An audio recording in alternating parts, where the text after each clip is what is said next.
74वें गणतंत्र दिवस की सब देशवासियों को शुभकामनाएं। और आजादी का 75वां वर्ष और 74वें गणतंत्र दिवस पर हम ये संकल्प लें कि देश को आर्थिक गुलामी, लूट, तबाही और बर्बादी, दरिद्रता से बचाने के लिए, साथ ही शिक्षा और चिकित्सा की लूट, गुलामी और दरिद्रता से भारत को मुक्त बनाने के लिए और अपने सांस्कृतिक वैभव, गौरव को साथ में लेकर के और गुलामी की निशानियों को मिटाते हुए हम एक स्वस्थ, समृद्ध और संस्कारवान, परम वैभवशाली भारत के निर्माण के लिए संकल्पित हो, प्रतिबद्ध हो, अपने अपने हिस्से की जिम्मेदारी लेकर के। जैसे हमने जिम्मेदारी ली है कि हमने अभी तक 5 लाख लोगों को रोजगार दिया है, आगे 5 लाख लोगों को और रोजगार देंगे। देश की अर्थव्यवस्था में 5 लाख करोड़ के आने वाले 5-7 वर्षों में हम भूमिका निभाएंगे।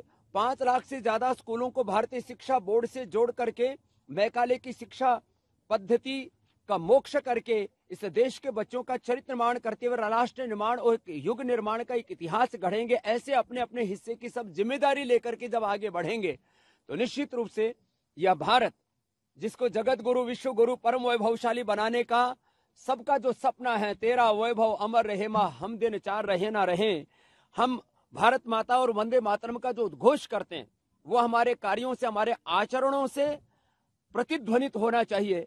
तो निश्चित रूप से सब देशवासी आज संकल्पित होंगे तो हमारा भारत पूरी दुनिया की शान बनेगा। हम बचपन में लिखते थे, मेरा भारत महान। आज ये छोटे छोटे बच्चे यहाँ पर जो आप देख रहे हो और पूरा पतंजलि योगपीठ परिवार आज 10,000 से ज्यादा एक साथ मिलकर के इस गणतंत्र दिवस को इसीलिए मना रहा है कि हमारे रोम रोम में योग के अध्यात्म की शक्ति तो हुई, साथ में राष्ट्र भक्ति हो, राष्ट्र धर्म, राष्ट्र हित सर्वोपरि है, ये भाव चेतना हमारी निरंतर प्रवाहमान रहनी चाहिए। प्रसाद मौर्य का बयान आया है, उसका कहीं ना कहीं हिंदू राष्ट्र बनाने की बात आई है बागेश्वर महाराज की तरफ से। देश में एक रिलीजियस टेररिज्म चल रहा है, हिंदू सनातन धर्म को नीचे दिखाना।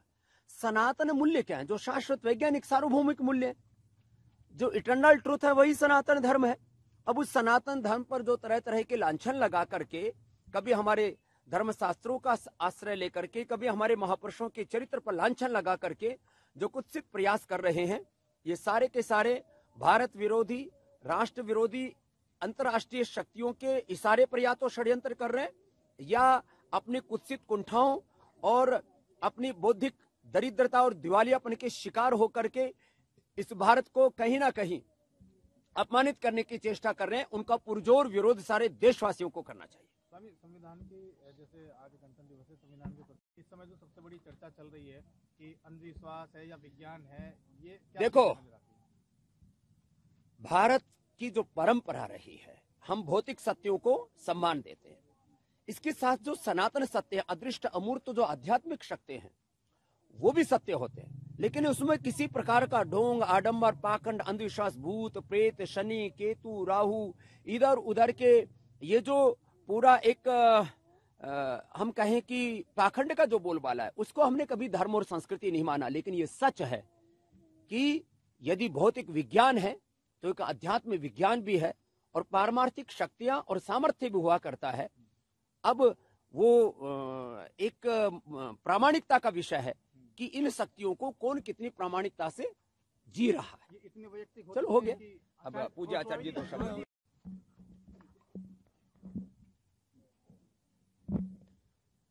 बलूचिस्तान, पीओके और पंजाब ये अलग राष्ट्र बनेंगे।